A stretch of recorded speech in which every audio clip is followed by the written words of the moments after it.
নিজের রক্তের নাতিকে যদি কোনো দাদি চোখে দেখতে না পারে, যদি প্রতিদিন সে নাতি দাদার দরজার সামনে দাঁড়িয়ে শুধু একবার দাদি বলে ডাকতে চাই, কিন্তু দরজা বন্ধ থাকে, তাহলে সেই শিশুর কি হয় জানেন? এই গল্পটা শুধু একটা পরিবারের নয়, এই গল্পটা হাজারো নাতির কষ্টের গল্প, যে দাদি নিজের নাতিকে দেখতে পারে না। গ্রামের নাম চন্ডীপুর। অসাধারণ এক পরিবার, রহিম মিয়া, তার স্ত্রী সাদিকা, আর তাদের একমাত্র ছেলে সজীব। সজীব ছোট থেকেই মায়ের খুব আদরের।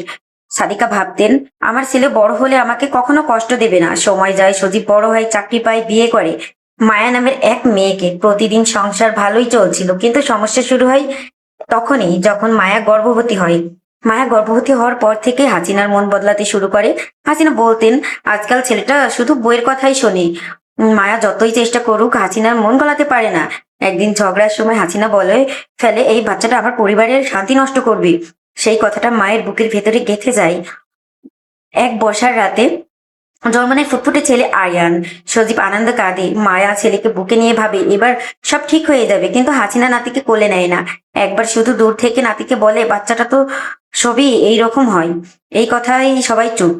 আরিয়ান বড় হতে থাকে। সে যখন হাঁটতে শেখে, দাদির ঘরের সামনে গিয়ে দাঁড়িয়ে বলে, দাদি দাদি, কিন্তু দরজা বন্ধ। হাসিনা ইচ্ছা করে দরজা খুলতো না, বলতো ওকে কাছে আনো না, কান্নাকাটি করে। একদিন আরিয়ান জ্বরে পড়ে, মায়া কাঁদতে কাঁদতে বলে, মা একবার ছেলেটাকে দেখেন। হাসিনা মুখ ফিরিয়ে নেয়। এই সময় সজীব প্রথমবার প্রতিবাদ করে, কিন্তু মায়ের করা কথা, তুই যদি বইয়ের পক্ষ নিস তাহলে এই বাড়ি ছাড়। সজীব বাধ্য হয়ে স্ত্রী আর সন্তানকে নিয়ে আলাদা হয়। চলে যাওয়ার সময় আরিয়ান দাদির দিকে তাকিয়ে বলে, দাদি আসবো? হাসিনা কোনো উত্তর দেয় না।